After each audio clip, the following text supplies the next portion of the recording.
پاکستان کے فیصلے پاکستان میں ہوں گے, پاکستانی قوم وہ فیصلے کرے گی, باہر سے بیٹھ کے کوئی ڈکٹیٹ نہیں کر سکتا. آپ اگر اچھے صحافی بننا چاہتے ہیں اور 6 مہینے کا آپ کو میں ٹائم دیتا ہوں, یہ چیز نکال کے لے آئیں کہ جو سائفر آیا تھا کیا وہ فارن منسٹر آف پاکستان اس میں ایڈریس تھا یا نہیں تھا. ارشد شریف صاحب ہمارے ساتھ موجود ہیں. ارشد سر, آپ ریجیم چینج جو کانسپریسی جس کے بارے میں آپ اکثر بات بھی کرتے ہیں, کیا وہ کمپلیٹ ہو گئی ہے خان کی گورنمنٹ گرانے کے بعد, یا اس کے فیزز ابھی بھی باقی ہیں؟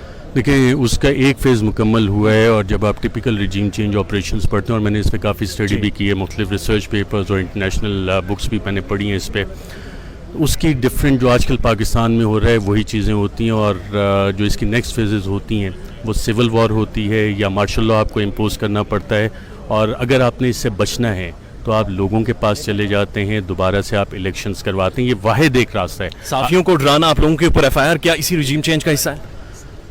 یہ پتہ نہیں اسی رجیم چینج کا حصہ ہے یا نہیں ہے, لیکن ہمیشہ جب بھی نظام پورا یا سسٹم ٹینشن میں آتا ہے تو اس طرح کی چیزیں ہوتی ہیں, اور یہ پہلی دفعہ نہیں ہو رہا, ہر دور میں ہوتی ہیں. ہم تو بہت چھوٹے سے صحافی ہیں, ڈیلی اپنا کام کرتے ہیں. سعادت حسن منٹو اتنا بڑا نام تھا, آج بھی یاد ہے. اس کے خلاف FIR کس نے کروائی تھی آپ کو پتہ ہے؟ کس نے؟ نام یاد ہے اس بندے کا؟ نہیں, آپ بتائیں گے. اس کا نام تاریخ میں کہیں نہیں ہے. فیض احمد فیض, کتنا بڑا نام ہے, شاعر, ادیب. ان کے خلاف بھی FIRs ہوئی, گرفتار کیا, کس نے کیا؟ تاریخ میں نام ملتا ہے؟ نہیں ملتا. فیض احمد فیض کا نام آپ کے خلاف کروانے والوں کبھی نہیں ملے. احمد فراز, اس کے خلاف بھی ہوئی, پابند سلاسل کیا گیا, جنہوں نے مقدمے بنائے ان کا نام ملتا ہے. آج سعادت حسن منٹو, احمد فراز, فیض احمد فیض, ان کے نام تاریخ جانتی ہے, جنریشنز جانتی ہیں, اور یہ گمنام لوگ جو ہیں یہ تاریخ میں گم ہو جاتے ہیں. صاحب ریاست کی, مجھے اس پہ ایک بہت خوشی ہوئی کہ اس طرح کی FIR جو ہیں, اس طرح کے کیسز آپ کو بہت کچھ سیکھنے کا موقع بھی دیتے ہیں بطور صحافی. یہ آپ کو مزید اسٹرینتھن کرتے ہیں, آپ کا ریزولو اسٹرینتھن کرتے ہیں. جس طرح ڈاکٹر ہوتا ہے نا, وہ یہاں پہ دبائے گا, یہاں دبائے گا, یہاں دبائے, آپ کو چیخ کی آواز آئے گی, یار یہ درد ہو گئی.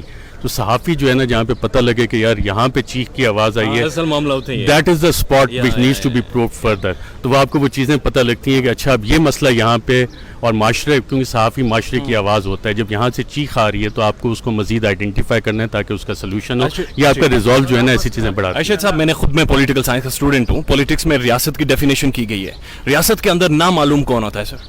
اگر آپ پولیٹیکل سائنس کے اسٹوڈنٹ ہیں تو مجھے بتائیں, پولیٹیکل سائنس میں ریاست کی جو بیسک ڈیفینیشن ہے اس کے 4 پاپولیشن بنیادی پہلا اس کا پاپولیشن, پاپولیشن کے بعد ٹیریٹری, ٹیریٹری کے بعد آپ کی آ جاتی ہے سوورینٹی, اور پھر گورنمنٹ.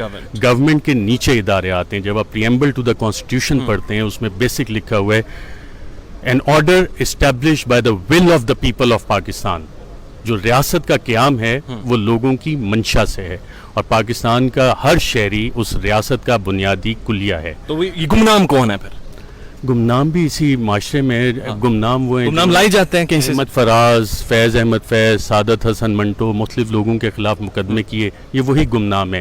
اور جب معاشرہ کوئی بھی ڈیموکریٹک سوسائٹی ایوالو کر رہی ہوتی ہے اس میں یہ ساری چیزیں آتی ہیں, اور اوور دا ایئرز یہ اس سارے پروسیس کا حصہ ہے ڈیموکریٹک ایولیوشن کا, کہ یہ ساری چیزیں ہوتی ہیں اور معاشرہ اس سے بہتر ہوتا ہے. سر صرف پولیٹیشینز ہینڈلرز تھے فورن کانسپریسی کے پاکستان میں؟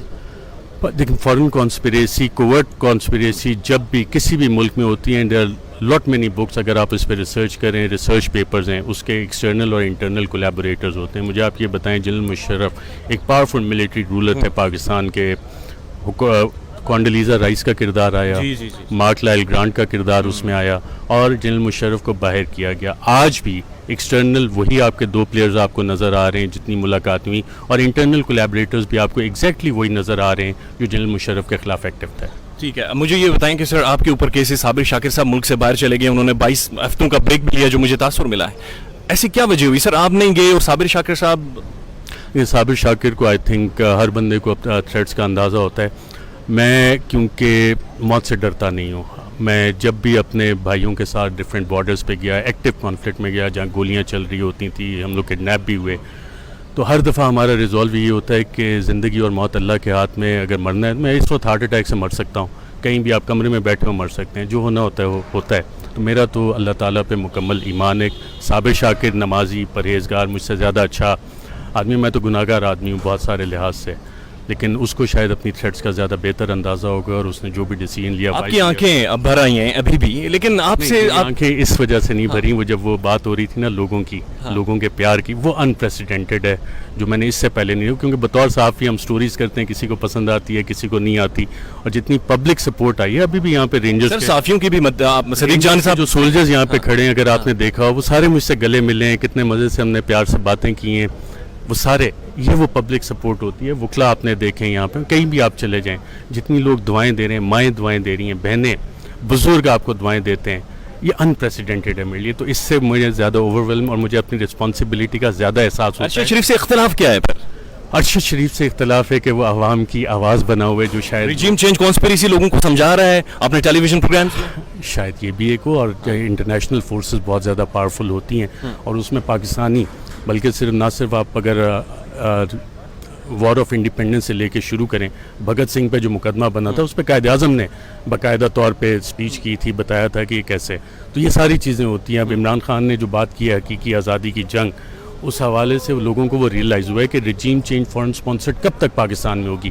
بیسک لڑائی کیا ہے, پاکستان کے فیصلے پاکستان میں ہوں گے, پاکستانی قوم وہ فیصلے کرے گی, باہر سے بیٹھ کے کوئی ڈکٹیٹ نہیں کر سکتا. یہ کون ہے سر کہ جو جس نے ابھی تک انڈیپینڈنٹ فورن پالیسی نہیں بننے دی, جس نے انڈیپینڈنٹ پاکستان میں فیصلے نہیں بننے دیے؟